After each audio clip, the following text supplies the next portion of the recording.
How much gold is on your jewelry and what it's actually made of is explained by plated, gold-filled, and solid gold. Why it matters is because there's a huge price difference between plated and solid gold. Also, what it's made of and then how it reacts to your skin is actually a huge deal. But let's all talk about something that we all universally understand on a deeper level, which is a donut. Our donut is going to represent gold plating jewelry. There is a tiny layer of gold on the outside, or in this case, chocolate. The chocolate is the gold, the inside is something else.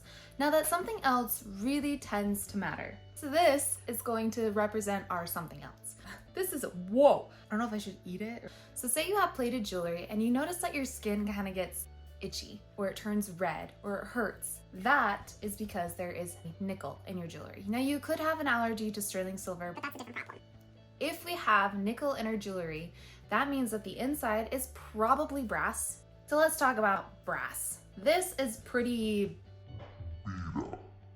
this brass has been sitting out for a while. This brass that is usually on the inside of your jewelry. What happens when plating is that they will do a flash plate of nickel.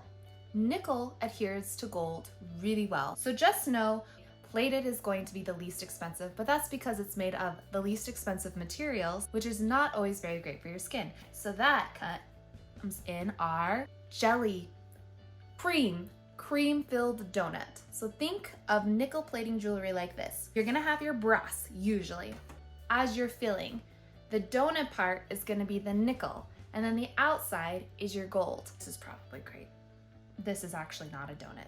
So for gold-filled jewelry, that inside is going to be jeweler's brass. It kind of has the same feel and weight as gold, which is why it's used so often. And that thick layer of gold on the outside of gold-filled jewelry is different than plated. It's pressure bonded, like squished on top of it. This type of, like the plating, is dipped into something. For this guy right here, bonded together very strongly with the inside, which is brass. So that's why gold-filled jewelry lasts so long. So the outside is very thick, very durable, wears really similar to gold. With your plated stuff, which is so much less gold, it's going to wear away over time. Vermeil is basically like gold-filled, except for it's a little bit less gold on the outside and the inside is sterling silver. So if the gold were to wear away, you are left with sterling silver, not very evenly, but that's kind of what happens.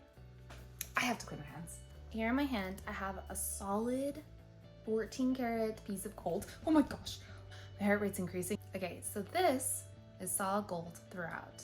But say that you had gold-filled jewelry and it was this size, there's about this much gold, 5% of it on the outside of it. And if it was plated, it would be about this much gold. So solid gold, gold plated. Okay, this is so small, this is tiny. So this is about how much gold is on your jewelry. Now you don't know how much gold is on Vermeil. Some people will say, but it's really actually hard to tell. It's not quite as much as gold filled, and it doesn't last quite as long as gold filled, but it lasts way longer than plated jewelry. Where is my donut?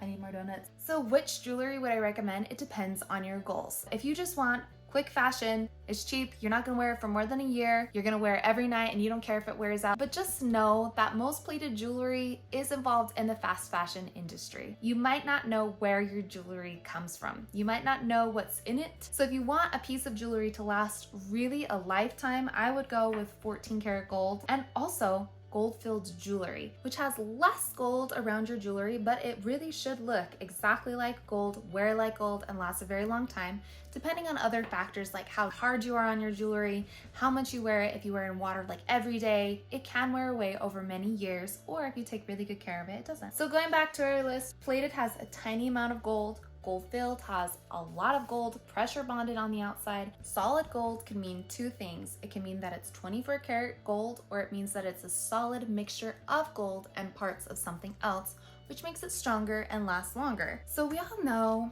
that solid gold is in a different league. Maybe this is the biggest argument we have of all the information I've given.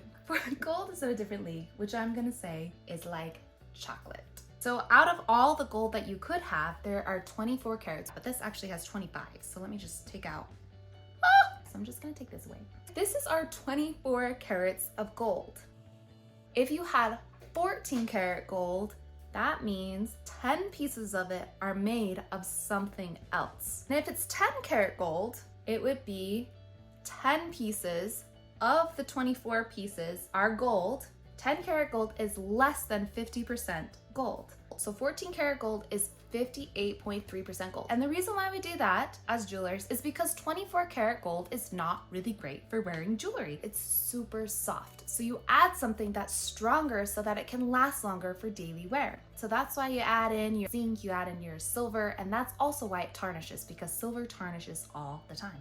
All the time. There's no getting around it. So we have this other stuff mixed in with it, but it's mixed in solid. So you can still say solid 14 karat gold because there's no separations like this one. This is all one piece of gold all mixed together, and 14 karat is inherently stronger than 18 karat. So 18 karat gold Let me think about this. would be 6 pieces of something else. So 18 karat gold would be this many pieces of something else. To kind of explain the differences of 18 karat gold versus 14 karat gold, let's go back to what chocolate actually is made of, which is cocoa. This one says 90% cocoa, 70% cocoa. So just with your jewelry, like 18 karat, 14 karat, 10 karat, 24 karat is the amount of cocoa or gold that's in your jewelry. You don't sit around just eating cocoa. You want it in chocolate. You want it to be a different experience than just solid gold. So this is mixed with different purities or different carats of gold